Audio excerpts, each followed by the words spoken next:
Good morning, everyone, and thanks for joining.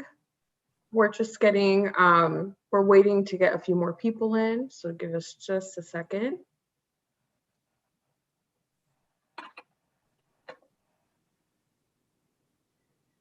All right. Good morning, everyone. Thank you so much for joining us this morning at our professional growth series with DeVry University. Today, we're going to be talking about project management skills. So we're so excited to have Erin and later on Laura be participating with us today and hosting us through this presentation. They have some really, really great stuff to share. Just a couple housekeeping reminder rules. Please keep yourself muted, but please feel free excuse me, to use the chat and to use the Q&A. We would love to engage with you guys in that way. Start racking up questions for the Q&A at the end, but we want to keep this as interactive as possible. So please feel free to use it as much as you'd like. We are also raffling 2 Diamondbacks tickets today again for the game on the 13th. So we will be entering all the names of all of you guys that attended today and be announcing the winner at the end of the presentation. We'll also be sending out a post-event email with the presentation, contact info, and the recording. So please feel free to be on the lookout for that as well. And yeah, if you guys have any questions or anything along the way, like I said, feel free to put them in the chat or raise your hand. And thanks so much for joining us this morning. I'll go ahead and pass it to you, Erin. Thank you so much, Nicole. And Tomas, good morning to you as well. We are off to a powerful start, but we're going to jump right on in. Thank you all again for joining us this morning. This is the 5th workshop in our professional growth series for the Hispanic Chamber of Commerce, Ascend Phoenix. But I usually have my colleague Laura Knapp with us, but I'm flying solo this morning, so bear with me. But today's workshop, as you can see on the screen, focuses on project management skills. And it's a skill set that you can put into your everyday lives or in your personal lives. But before we get started, is there anyone out here that are certified full-time project managers, other than our resident expert, Saria?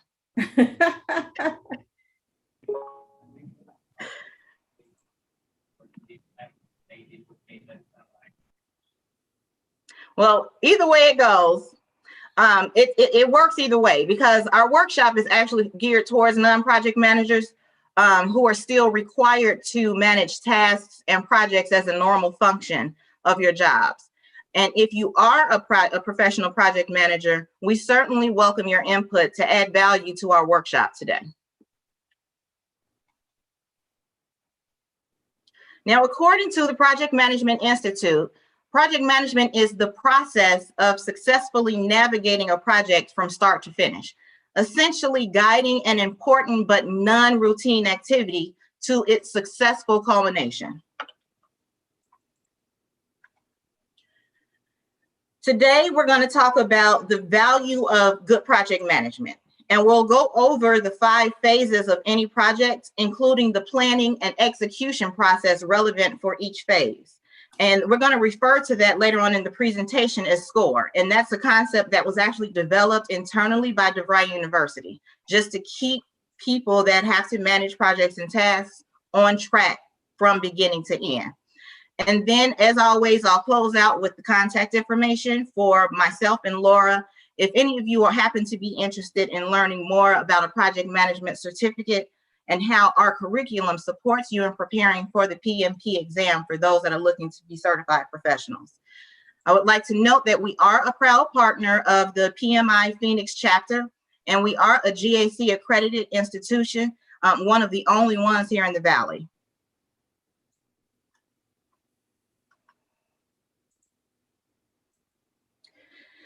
Now let's get started. The value of good project management is huge, because without project management, a team can be like a ship without a rudder, moving but without direction, control, or purpose.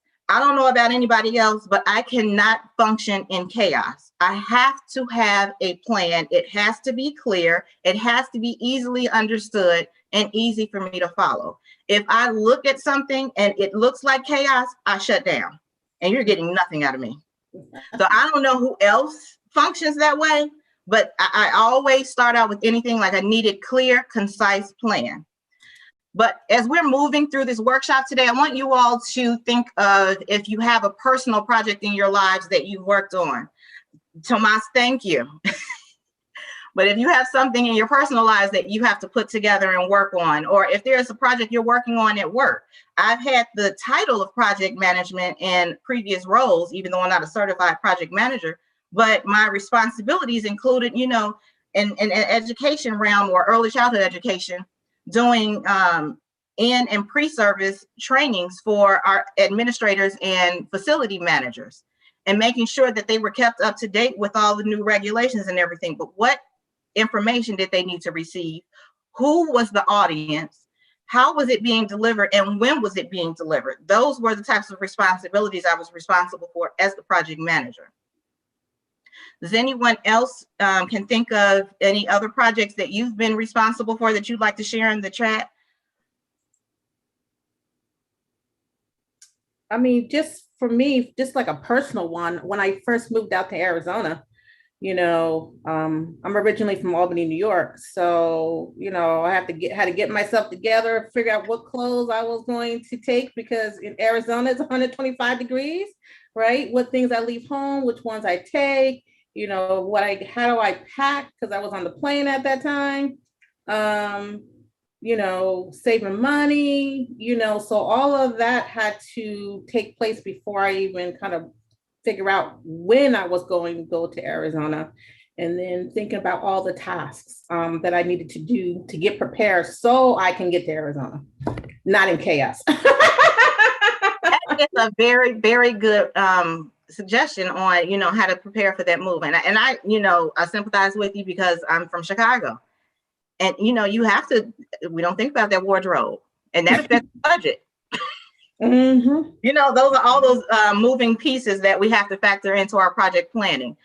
Gabriella, hats off to you if you can function in chaos, but I can't.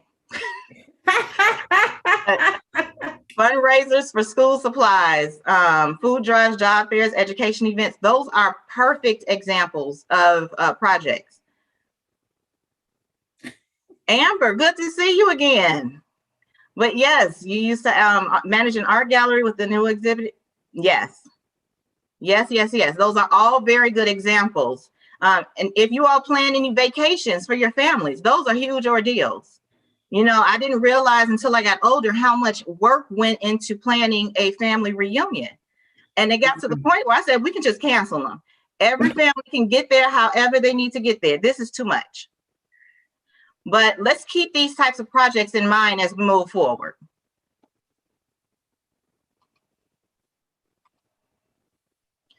First and foremost, let's get this out the way. Why do some projects fail?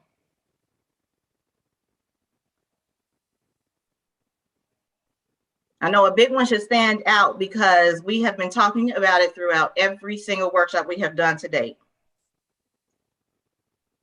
Yes, Nicole, poor planning. And Amber hit the one I was looking for, that communication. Lack of coordination, yes. Expectations, those are all very good answers. Lots of reasons, right? But unclear goals and objectives, you know, a lack of clarity, as you all have mentioned. Lack of resource planning. You know, somebody is, you know, participating in the project planning, and they're like, oh gosh, I didn't know that our subject matter expert would be on sabbatical during this important phase. You have to include when people are, think about when people are going to be in and out of the office. You know, right now during the summer months, it's a lot of vacationing going on. If there's a project that an organization is working on, they have to plan around if they're, the people helping out with the project are even going to be at work. A lack of project visibility, the communication gaps, scope creep, action items keep getting added and extending a project on and on and on. Unrealistic expectations, where, you know, someone is expecting a Tesla for a Honda budget. But you all are still chiming in on, you know, more examples. Lack of data on who the audience is. Yes, understanding your stakeholders. And we're going to get into all of that in a moment. But these are very, very good points you all are hitting on. One thing I want to add, Erin, is project changes being made in the project, and no one knows what's going on. We were talking about that earlier with our change of plans to return to campus. They want vaccinations, but haven't told anybody. Absolutely. Andrea, yes, understanding purpose. Yes, those are all very good points, and you all are going to see how that all factors in a moment, and when we go through the score process. Now, statistics show that for many organizations, projects fail because they were expensive or began taking on a heavy toll on the budget. 7 out of 10 companies reported last year that they've experienced one failed project in the last year. Companies report losing $122 million for every $1 billion invested in projects. And then again, as you all have mentioned in the chat here, a lack of clear goals is the most common factor, 37% in fact, behind project failure. So do you think that more effective project management skills could improve these stats? I would think so. Effective management of projects improves your management quality, the communication. It enforces teamwork because you can't do it by yourself. Mm-hmm. It maximizes resources, manages integration, controls costs, because we've talked about budget, expands your learning, forcing some people into skill sets or learning new processes that they probably weren't accustomed to using on a day-to-day basis. And it affects your leadership. And it's funny, I see that Tomas works in video production. And as I was thinking about what type of project to relate as we're going through this workshop, I once worked for a small business owner in the photography industry. And we worked on an ad campaign for Miller Coors. And there's a lot of behind the scenes planning that has to go on in a photography or video production that we don't see as the end user. So those are the things that you have to consider as you're managing through a project and considering who your stakeholders are going to be and what that plan is going to look like from beginning to end.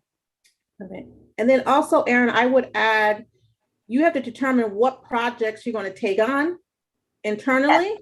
And what projects you're going to take on for your business, because not every client is a client that you want to take on, right? And take on that project based on their scope, because it might run you into the ground. But also don't forget your internal projects too, because, if you need to implement a new system so that you can, streamline faster, so that way you can beat your competition, you got to worry about those internal projects too. Most people forget the internal projects and worry about the clients, but they're both important. And determining, which ones you're going to bring into your company based on all of these things, resources, cost, that's going to be extremely important as well. And then how are you as a project manager managing all of those multiple projects?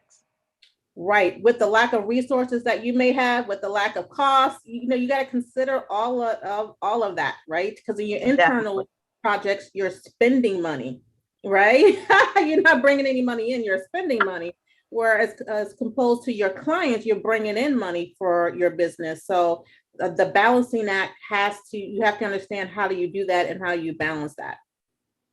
Very good points. Very, very good points. And that leads us to our next question, Saria. How can the project manager effectively manage a project to ensure success? Knowing what your own personal limits are.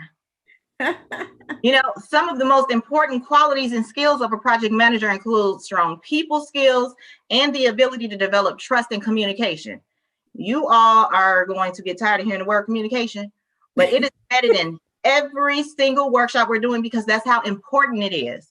And among all project stakeholders, keeping everyone up to date and on the same page. Gabriella mentioned withholding information to make themselves shine.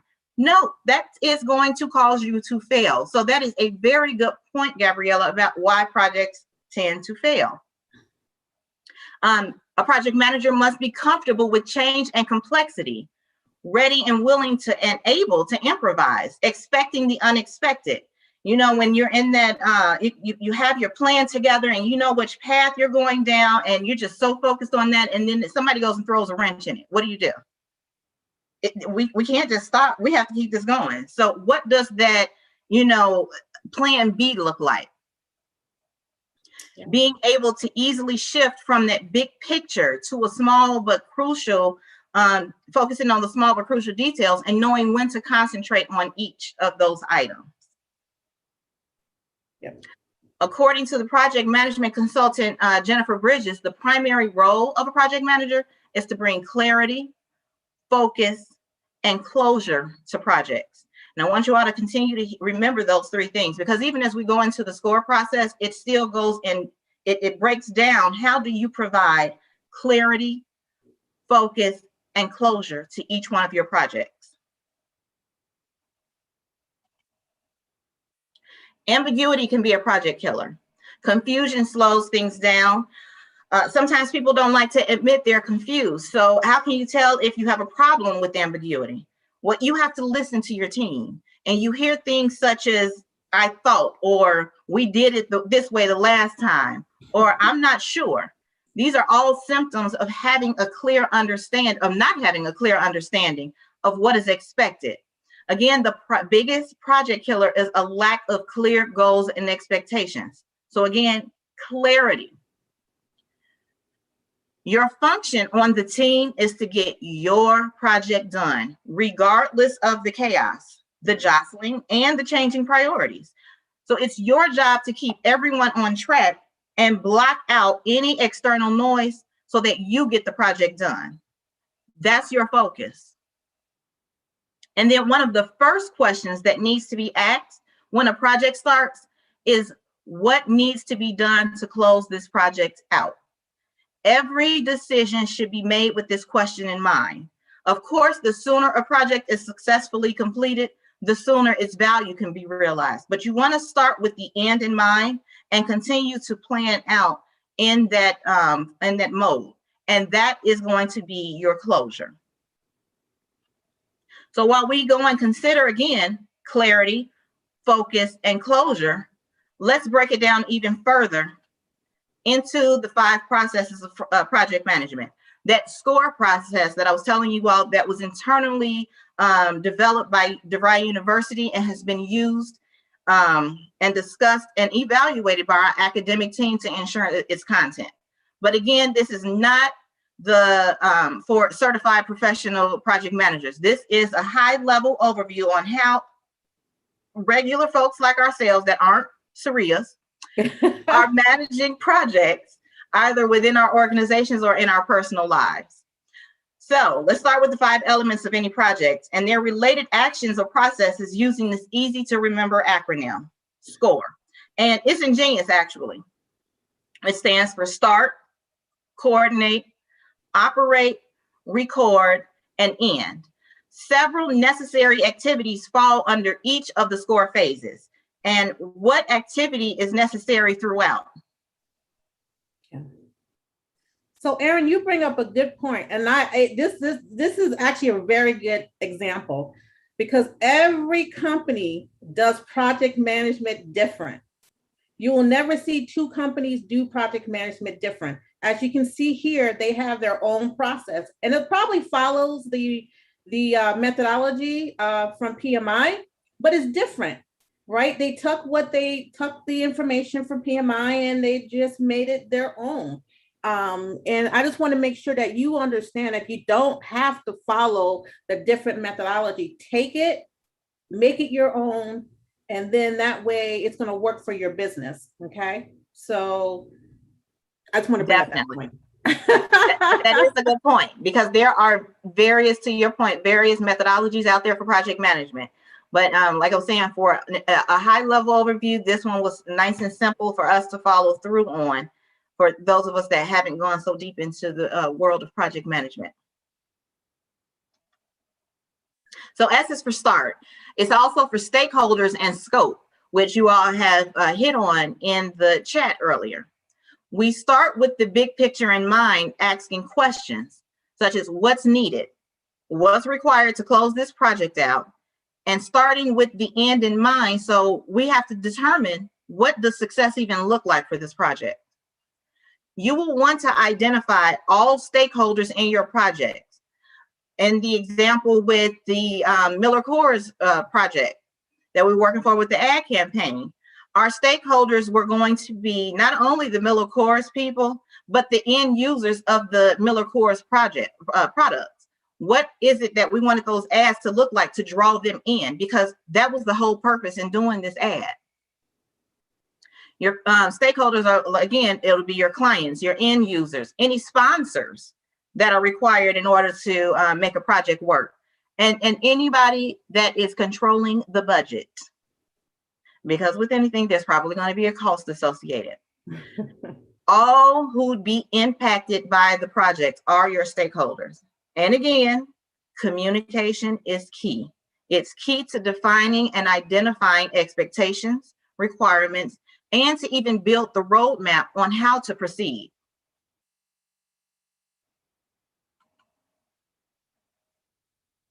But sometimes we don't know what we don't know. So how do we know we're asking the right questions and avoiding surprises? The following processes can be used, as stated on the slide here, but to just go over a few of them. Brainstorming, it's a group problem-solving technique involving the spontaneous contribution of ideas from all members of the group. Mind mapping is a technique to visually organize information, connecting major ideas to central concepts. We're all familiar with vision boards. That's a version of mind mapping. Conducting interviews. Those are generally more formal than the other processes. And then you have focus groups, which is a form of qualitative research. And these are generally small, diverse groups who have guided or open discussions. And then we have facilitated workshops. They're a little intense and structured meetings led by an impartial session leader or facilitator. The other approaches listed here that I didn't go into tend to be used more by professional project managers to really get at the root of what's needed. Indeed, if you're on a large project working with a SRIA, you may employ some of these structured approaches, which are aimed at helping the team move forward in documenting, agreeing upon, and prioritizing project requirements. SRIA, just for my personal knowledge, have you used the Delphi technique or the nominal group technique? Yeah, I use a little bit of everything depending on the project itself. Okay, so that's a good point. Depending on what it is you're trying to accomplish will determine your requirement, the process to get started. Correct. So we mentioned that the S also stands for scope, which is needed at the beginning of any project and is essentially what your project is delivering. It is the reason you're executing the project for your customer or stakeholder. And you'll want to be practical about stakeholder wants and needs. You need to identify if or determine, can they be aligned to a realistic timeline? Saria mentioned earlier, identifying what projects can you realistically even take on. Determining those timelines and how are you going to balance all of these different activities and projects to see if it's even feasible. When and for how long will resources be available? And resources such as people, facilities, equipment, and so on. I'm sure Tomas understands, being in video production, if you have to rent out facilities. If it's a place that is typically utilized for, different types of productions, what time frame do you need that venue for? And can you get the project done in that time frame before the next organizational group needs it? Does the facility meet the needs you need for the project you're trying to roll out? For example, in working in photography, you need hair and makeup stations. So you need sinks. You need a kitchen on site for craft services, because you are making sure that everybody on set is eating, because there is no lunch break when you're doing video and photography productions. It's an ongoing project timeline from sun up to sundown. And all of that is built into your project timeline. Being realistic about your resources. Again, scheduling meetings, creating milestones, checkpoints, organizing the resources necessary to drive the project to completion.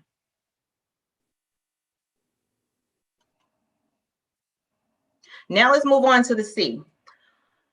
Coordinate the moving parts and create a project plan. It's important to be thorough. The better prepared you are, the more likely your project will succeed and proceed to final approval and completion. A good beginning can predict a good end. If you get started off good, you got a groove going, you have a high chance of success to the end. Essential proposal and plan elements can include the project objectives, meaning what we can accomplish and what success looks like. The project blueprint, from beginning to end, the tasks that you'll need to take place. This could include designing, a website layout and building it online, creating content, choosing your colors and visuals. All of that goes into a project blueprint. Your budget. We don't always like to talk about money, but nothing's happening without it. A successful project should come in on budget. You'll need a solid understanding of what your project costs are, the cost of the people that's going to be working with you, and the cost associated with materials in video and photography production. And I'm going to continue to reference that. And I'm so glad Tomas is here because he can go and relate to me on that downside. But everyone on set has to be paid. This is not volunteer work for them. Your models need to be paid. Your assistants to the photographer or videographer. And even in the photography world, the photographer, when they're working on an ad, will have a videographer on site to record the process to help build their portfolio and use it as an additional marketing tool to book other projects in the future. Costs associated with materials. You may need to rent additional equipment. And again, the craft services, you're paying a catering company to come on site, serve your people, and change out meals and things, because who else is doing that? Everyone on set has a specific role. And you typically do have a project manager on site as well, keeping all of those moving parts rolling. Your key players, roles, and tasks. It is important to define who will perform the various tasks. As I was just mentioning, you have a project manager on site with a production, making sure that all of those moving parts are simultaneously moving, making sure that hair and makeup stays on timeline, making sure that the photographer gets the person on set and off in time. Because again, any extension in those projects will affect your budget. And in some cases, it's going to be money out of your personal pocket that you thought you were going to be taking away from this project or walking away with. And then a timeline with achievable milestones, including how long each major activity should take. What tools will you use to help with accomplishing project tasks, tracking timelines and deadlines to make sure your project stays on schedule.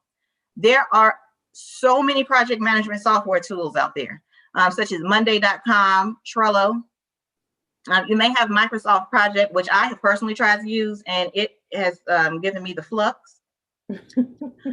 Or maybe you're keeping a dynamic spreadsheet in Microsoft Teams or SharePoint. Any of these tools can be used, but make sure you select the tool you are comfortable with and efficient with, because you cannot start using something that you're not comfortable with. It will throw you off. Trust me, I learned my lesson when trying to utilize Microsoft Project. It's still a work in progress for me. You have any preferable tools, Saria? I like using Asana, Trello, Smartsheet, MS Project, SharePoint. It just really depends on, because all of these project management softwares are pretty much the same.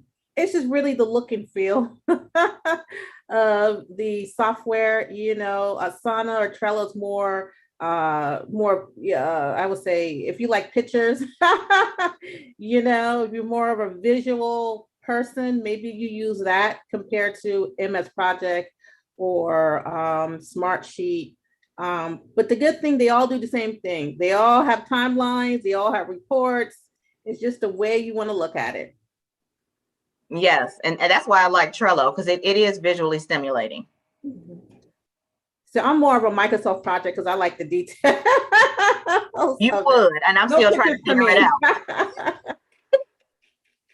Karen Lynn gave you a shout out. Yes, she is the queen of tracking and keeping us all on task, even with us getting our workshop scheduled. And those are some interesting ones. What Google Tools and Notion, what Google Tools we're familiar with, but Notion, I'll have to look into that one, Tomas. Can you please list her names of the project? Yes, we can do that, Rigo. Okay. And you know what? I just found out, Erin, that there's actually, Google has a project management software. Yeah. That one out. Because like I said, me and Microsoft Project haven't worked out well. So yeah, Google, I just found out Google has their own little project software out there. So for those who use Google, you know, I'm a Google person. I Google email, Google this, Google that. They now have a Google software. So maybe try it out and see if that works for you. Mm-hmm.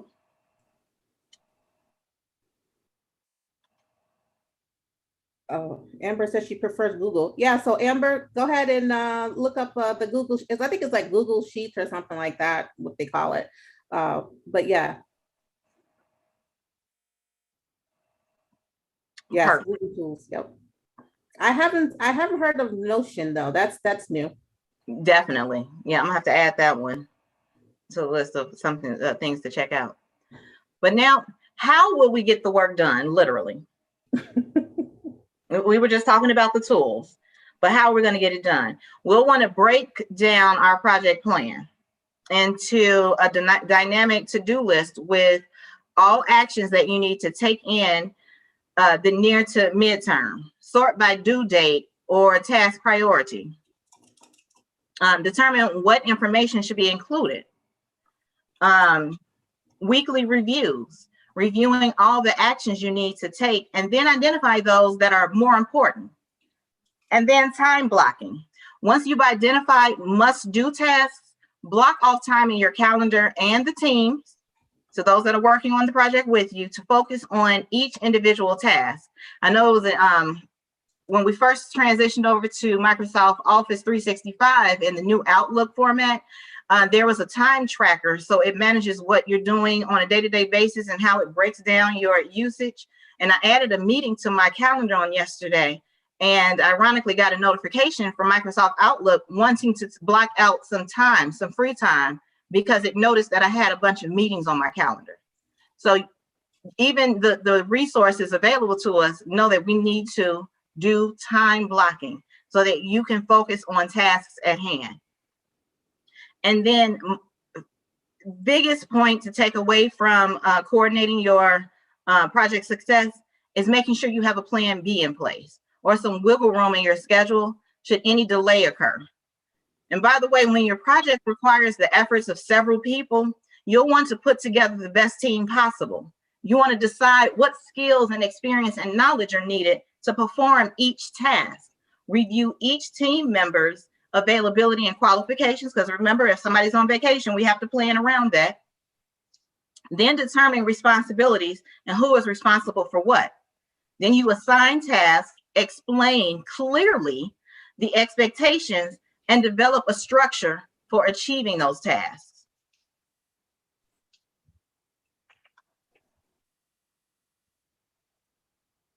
And in the operate stage of SCORE, you begin the actual project work according to your plan.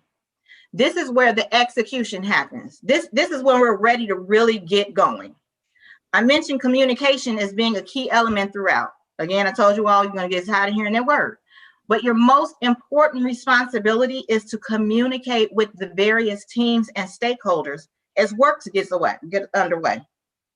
And this is where all that preparation comes into play, making this stage much easier to execute. So you want to check in to ensure all your team members are clear on their roles and understand deadlines. The worst thing you want to run into while you're working on a project is somebody to come and tell you that they don't understand what they're supposed to be doing. We're already in the execution phase of this project. That should have been identified and addressed early on in the planning phases. You'll want to monitor and control the process, including the budget. And then keep in mind that you have to make sure that you're scheduling weekly team meetings. By doing so, that will give you an idea of how your project is coming along. You can, at that point, check in with all of your members and see exactly where they're at, what their level of understanding is, and clear up any misunderstandings at that point. So you would think that with all of that, everything's going to go just seamlessly well, and it's just going to go great. Because we've done the planning, we've over communicated. Can anyone think of the last time you made a plan and everything went perfectly well?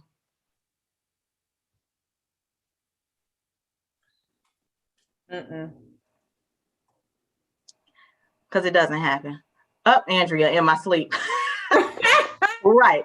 We be dreaming to think that everything is going to go perfect to plan without any hiccups. So that's why it's important to consider how you might address those hiccups.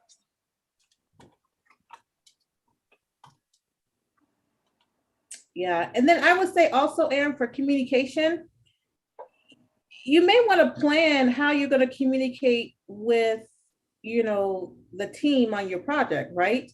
Have a plan. Are you going to have weekly meetings, or is it going to be something where they just go and look at a dashboard? Don't forget all of the documents, the project plan, all of that is communication, right? So, plan it out to see what kind of, how are you going to communicate with the team? And then that way, I think you have a better success in your projects at the end, if you plan just a little bit. Definitely. Not just a little bit, you mean a lot.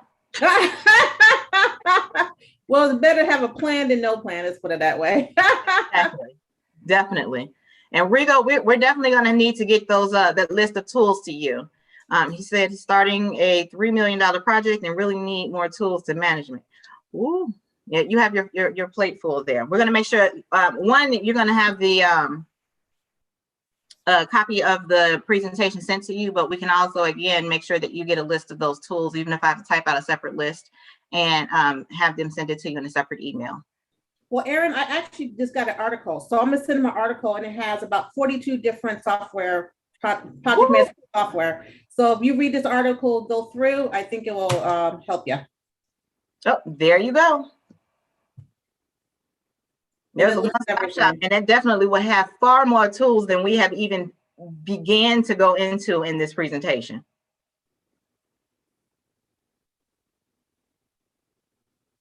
Yeah, Rigo, click on that link that Saria just posted in the chat as well. It's going to be a huge resource to you. And then what is an example of a challenge we could experience as executing on our projects?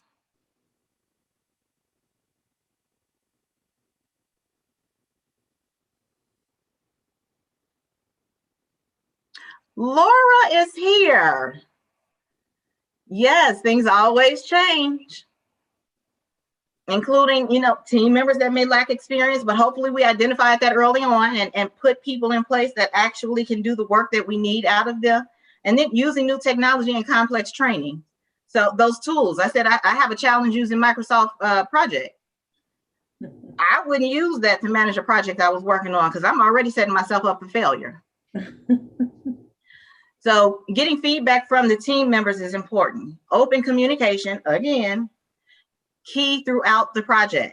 It can help both challenges and conflicts at a minimum and help ensure a successful project. My challenge is the people that complain about why it won't work versus starting the project.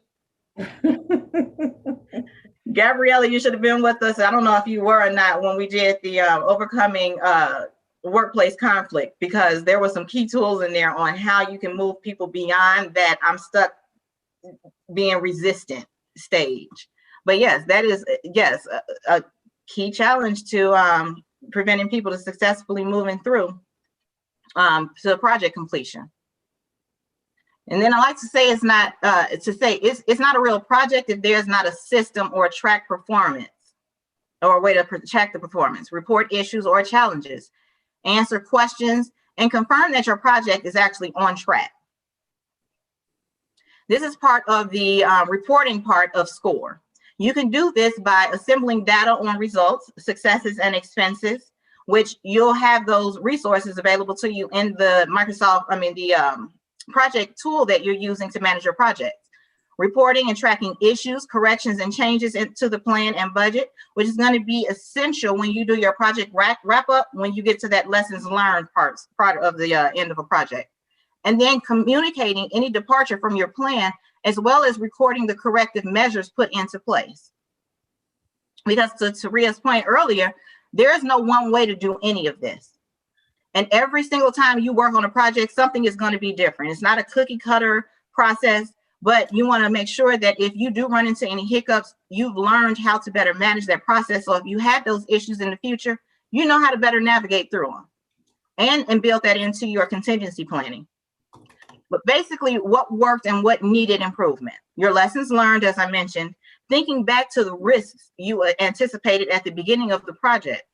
This step is very important for the last and final phase of SCORE. This important documentation will not only document how the project went, but will help you with future projects. You want to make sure that you carry any lessons learned from one project into the next.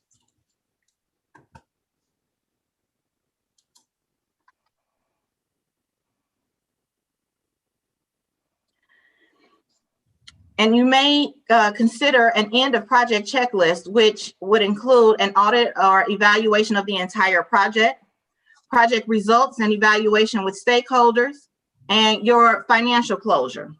Closing projects finance means managing a process for finalizing all project-related financial transactions, completing accounts, transferring project assets, and releasing the work site. Again, going back to connecting with Tomas, returning the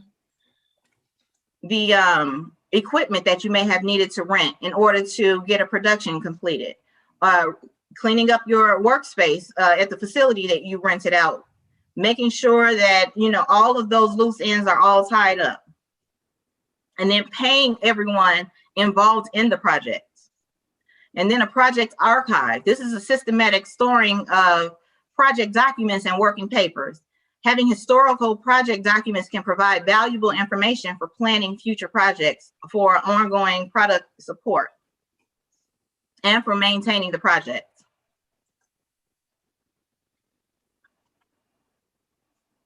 And now we get to the E on SCORE. It's not done until it's done. I mentioned at the beginning that not every project ends in success.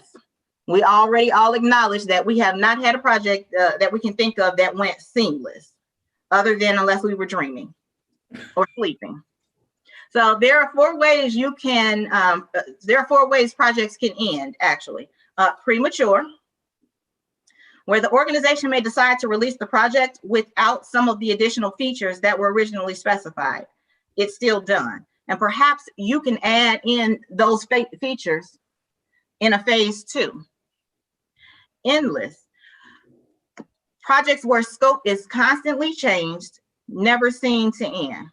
If a project is continuously creeping, it's important to consider what the ROI is really going to be. And is it worth moving forward, or are we actually succumbing to the sunk cost fallacy?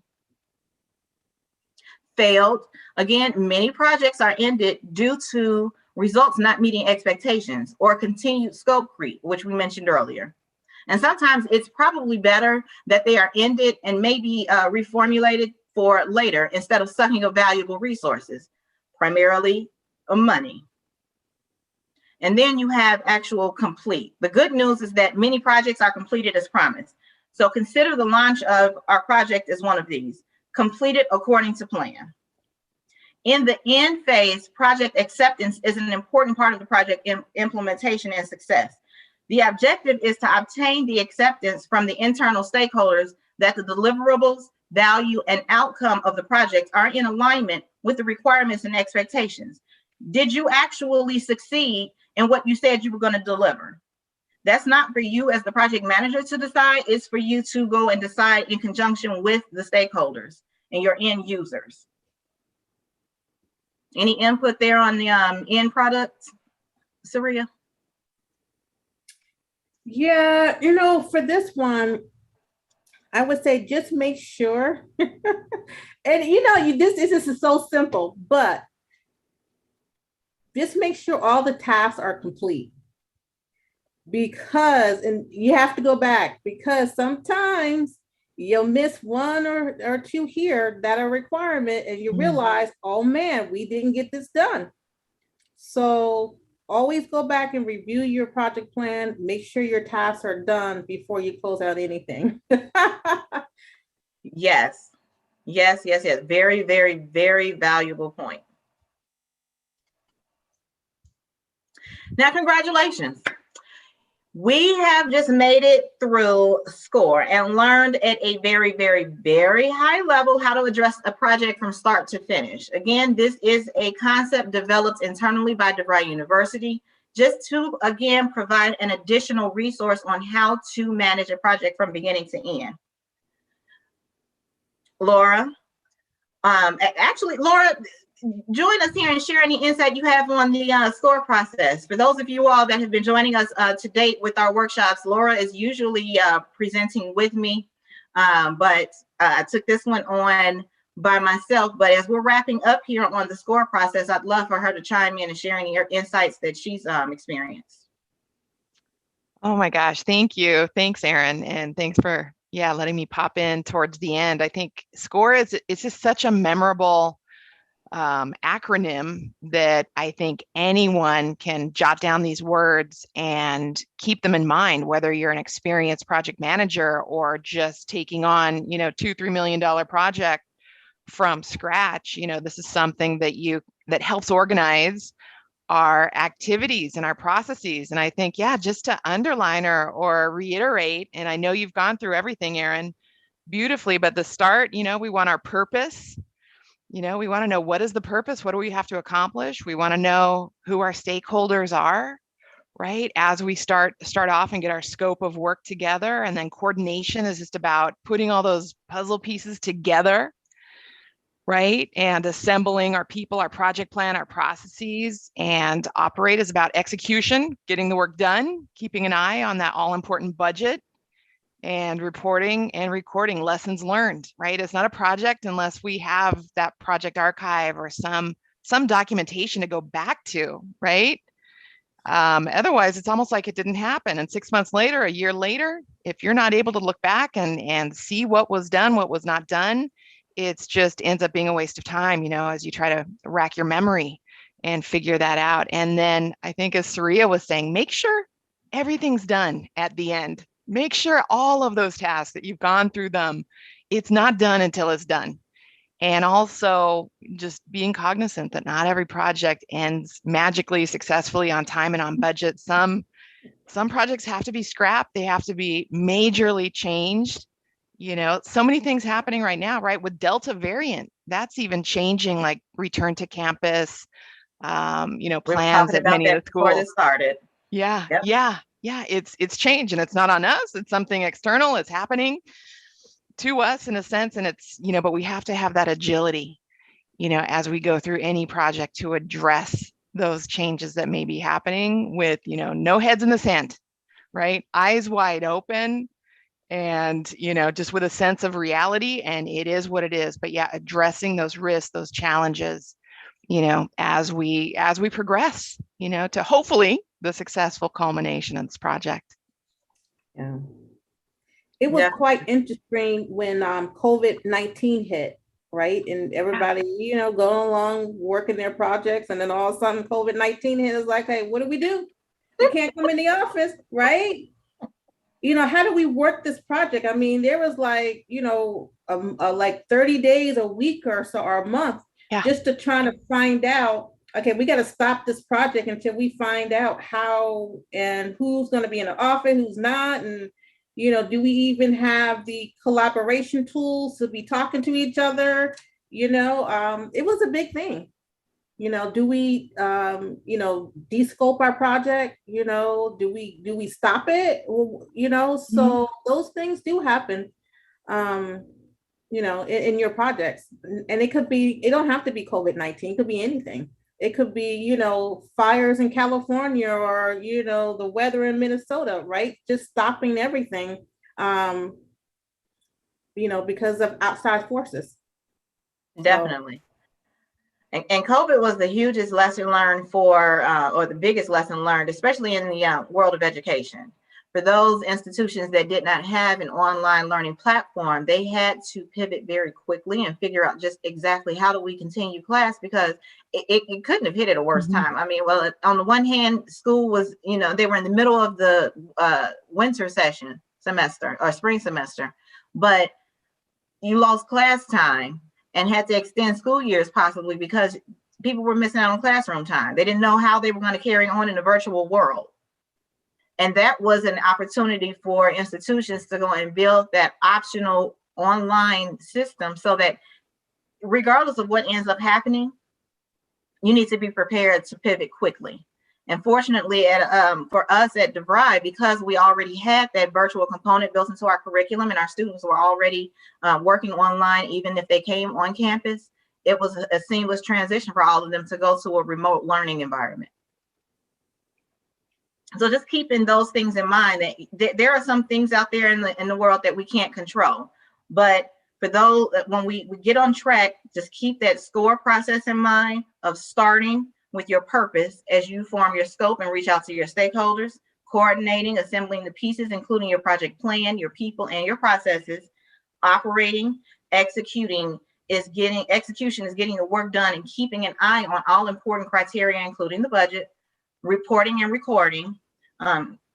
Gabriella mentioned that in the chat there, and then ending it. This is about submitting your deliverables and gaining approval. And you can also mark the end with a celebration. When in photography, we used to always have a wrap party. I don't know if they do that with you, Tomas, but we had a huge celebration. We would turn the music up really loud, and it just be celebration of a job well done. All projects should end that way, right? I don't know, because we're so quick to move to the next one. Yeah. They ain't got time to celebrate. Yeah. So true. What's next? Right. Definitely. She's looking for a party, Saria. Well. There you go. Okay. Even a Zoom, I don't know, coffee break, and this is something that I've seen done, even just something really brief, or bringing lunch in. I don't want to, increase your budget, Saria, but bringing in lunch, or having a coffee break via Zoom, and just patting ourselves on the back to almost mentally recuperate and shift, so that we can shift fully 100% into the next project. Definitely. Just marking that milestone in. The value of project management, a project is complete when it starts working for you rather than you working for it. So great insights today. I have absolutely enjoyed you all in the chat. I hope you feel equipped to improve on efficiency and effectiveness as you manage projects in the future, again, in your professional lives or in your personal lives, because again, these skill sets can be applied to either side. As always, DeVry University is here and we cater to the working adults. So as I mentioned earlier in the presentation, for those of you that may at all be interested in learning more about getting a project management certificate, now do not get that confused with a certified project management certificate. This is just additional skill set that we teach in a classroom setting. And there is a course in the project management certificate at the graduate level that does help to prepare you for the PMI exam, the PMP exam rather. But the curriculum again is aligned with that exam. So it should help enforce the preparation for the certified exam. But we have learning flexibility options. We mentioned earlier, we have on-site and on-ground. You have the potential to transfer qualifying coursework. We do transfer transcript evaluations for any previous coursework you've taken. And then we have a dedicated support team that works with you from the moment you have one question about what the process at DeVry University looks like through to graduation. And we have on-site and online resources to help you succeed. We are there with you every step of the way. So I want to thank you all again. Thank you, Laura, for coming in here and joining me. I missed you. Oh my gosh, you did great. Wow. This is wonderful. I think I learned. Yeah, even here towards the end, picked up a few tricks. So thank you, Erin. Yes, and thank all of you all in the chat. Like I said, I have thoroughly enjoyed you all's feedback and input. And Saria, as always, couldn't have done it without you. Well, I enjoyed this because this was fun. Project management is sometimes not fun. So yes, today was fun. We were laughing, just joking around. Gabrielle and Tomas, y'all was hilarious on the chat. Yes, that's a good one. I'll still be laughing about dreaming of perfect projects. But you all participation has made this a very, very, very valuable experience for me, and I hope for you all as well. And here is, as always, the contact information for both Laura and myself. So if you all have any questions that you think of later on, please, please, please do not hesitate to reach out to us. We are here as an added resource to you all. And on that note, I'll turn it back over to you, Nicole. Yeah, thank you guys so much. Super great presentation. Thank you to everyone who attended and engaged in the chat. You guys really make this a lot more interactive in that way. So thank you guys so much for participating. Thank you for the laughs. It was really refreshing. So yeah, thank you. Thank you guys. We're going to go ahead and wrap it up. I don't see any questions or anything so far, but as always, you guys are able to see Erin and Laura's info on the slides, and I'll be sending out that post-event email at some point today with the presentation, the recording, and the contact info as well, if you want to continue any conversations. We also did do the raffle for the winner of those Diamondbacks tickets, so that's going to Ricardo Gonzalez. So congratulations, Ricardo. We'll be sending those tickets out to you at some point today as well. And yeah, thank you guys so much. We're gonna wrap it up, like I said, but we hope you guys have a great rest of your day. Thank you so much. Congratulations, Ricardo. Enjoy that game. Make it a project, because you know you got to get there.